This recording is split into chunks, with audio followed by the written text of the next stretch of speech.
একটি সংখ্যাকে 68 দিয়ে ভাগ করলে ভাগফল 269 এবং ভাগশেষ 0 হয়। সংখ্যাটিকে 67 দ্বারা ভাগ করলে ভাগশেষ কত হবে? আমরা জানি ভাজ্য সমান ভাজক গুণিত ভাগফল প্লাস ভাগশেষ,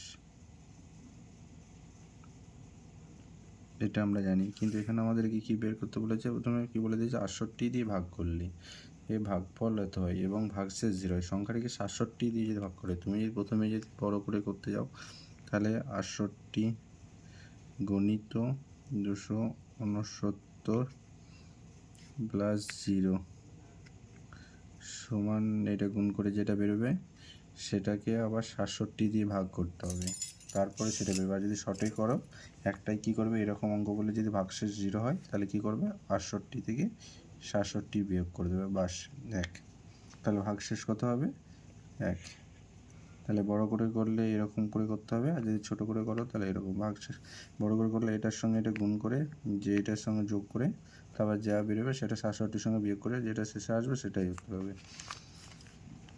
তো একটি ভাগ অঙ্কের ভাজক ভাগশেষের 5 গুণ এবং ভাগফল 25 গুণ, ভাগফল 16 হলে ভাজ্য কত? তাহলে আমার ভাগফল কত বলে দিয়েছে? ভাগফল বলেছে 16।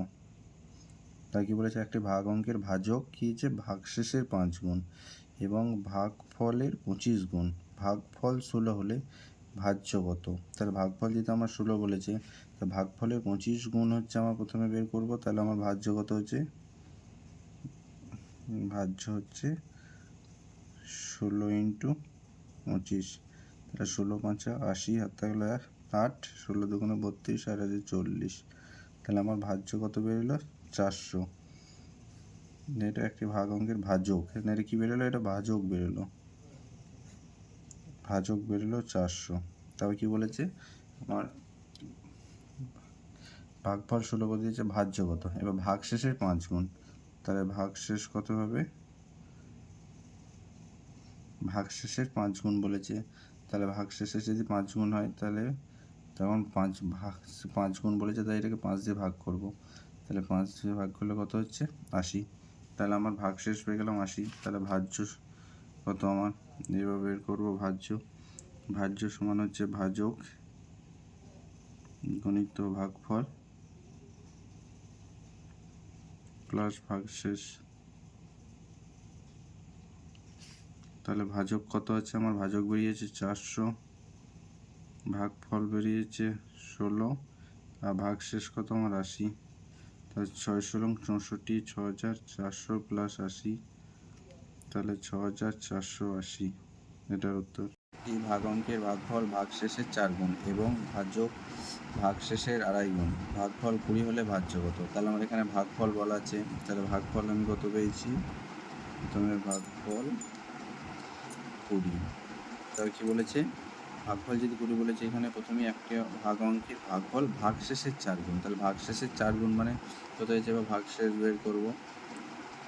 যখন এরকম গুণ বলবে কত গুণ, তখন সেটাকে আমরা কী করব? ভাগ করব। 4 দিয়ে ভাগ, তাহলে ভাগশেষ কত পেলাম? 5। তাহলে আমরা ভাগশেষ পেলাম 5 আর ভাগফল পেলাম 20। এবার কী বলেছে তারপর লাইনে? ভাজক হচ্ছে ভাগশেষের 2.5 গুণ, তাহলে ভাগশেষে কত? তাহলে ভাজক সমান ভাগশেষের 2.5 গুণ, তাহলে ভাগশেষ কত? 5, তার 2 পূর্ণ 1-এর 5 গুণ। তার 2 পূর্ণ 1-এর 5 গুণ যদি হয় তাহলে 5 × 2 = 10, 11/5 গুণ হচ্ছে। তাহলে 5 5 কেটে গেল, তাহলে কত হচ্ছে? 11। ভাজক কত হচ্ছে? 11। তাহলে কী বলেছে শেষে? ভাজ্য কত? তাহলে ভাজ্য সমান কি আমরা জানি? ভাজক গণিত ভাগফল প্লাস ভাগশেষ। তাহলে এটা হচ্ছে 11 × 2 = 22, মানে 220 প্লাস 5 হচ্ছে কত? 225। তাহলে এই অঙ্কটা হয়ে গেল। বুঝতে না পারলে বলো। 30 থেকে কোন ক্ষুদ্রতম সংখ্যা বিয়োগ করলে বিয়োগফল 15 দ্বারা সম্পূর্ণরূপে বিভাজ্য হবে? যখন এরকম বলবে তাহলে 231কে ফার্স্টে 15 দিয়ে ভাগ করবে। তাহলে 15 × 1 = 15, 8 1 6 15 90, তাহলে 5 15 দিলাম 75 দিলাম, তাহলে বিয়োগ করে কত হলো? 6। তাহলে আমার কোন ক্ষুদ্রতম সংখ্যা বিয়োগ করতে হবে? তাহলে আমার কত বিয়োগ করতে হবে? 6 বিয়োগ করতে হবে। ব্যাস, তাহলে কত বিয়োগ করতে হবে আমার? 6 বিয়োগ করতে হবে। তা বলেছে 1 থেকে 200 পর্যন্ত 9 দ্বারা বিভাজ্য সংখ্যা কতগুলি? তাহলে আমি কি করব, 200কে 9 দিয়ে ভাগ করে দেবো। 9 দুগুণে 18, 2 0, 9 দুগুণে 18। তাহলে আমার এই মাথায় যেটা থাকবে সেটাই উত্তর। তাহলে আমার কতগুলি সংখ্যা পাবো? 22টি সংখ্যা পাবো। তারপরে কি বলেছে, 50 থেকে 300-র মধ্যে 2 ও 3 দ্বারা বিভাজ্য সংখ্যা কতগুলি? তাহলে 50 থেকে 300, 2 ও 3, তাহলে প্রথমে 2 ও 3-এর লসাগু বের করে নেবো। 2 ও 3-এর লসাগু কত? 6। তাহলে কী করবো, একবার 50কে 6 দিয়ে ভাগ করবো। 6 8 48, তাহলে কত হলো 2। আমরা এইটাকে নেবো সবসময়। আবার এরকম করে 300কে 6 দিয়ে ভাগ করবো 6 দিয়ে। 6 5 30, শূন্যটা উপরে উঠে গেল। তাহলে 50 থেকে, তখন এই বড়োর থেকে এই ছোটোটা কী করবো, বিয়োগ করে দেবো। তাহলে 42, যেহেতু 50 থেকে বলেছে, যদি 1 থেকে বলতো তাহলে এই বিয়োগটা করতে হতো না। 50 থেকে বলেছে বলে যেটা হলো সেটা বিয়োগ করতে হলো, তাই উত্তরটা কত বেরোলো? 42।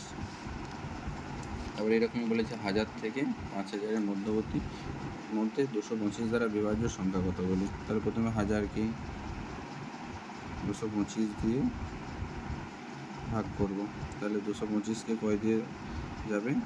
তাহলে 225কে ভাগ করে দেখতে হবে কত দিয়ে যাচ্ছে। আবার একবার 5000কে 225 দিয়ে ভাগ, 225কে 4 দিয়ে দিচ্ছি। 4 দিয়ে দিলে হচ্ছে 900। তাহলে কত হচ্ছে? 100 থাকতে মানে আর যাবে না, তাহলে আমি এটাকে ধরবো। আবার এরকম পর 225 কী হচ্ছে? 225 দোকানে 450, 0 5 0, 450।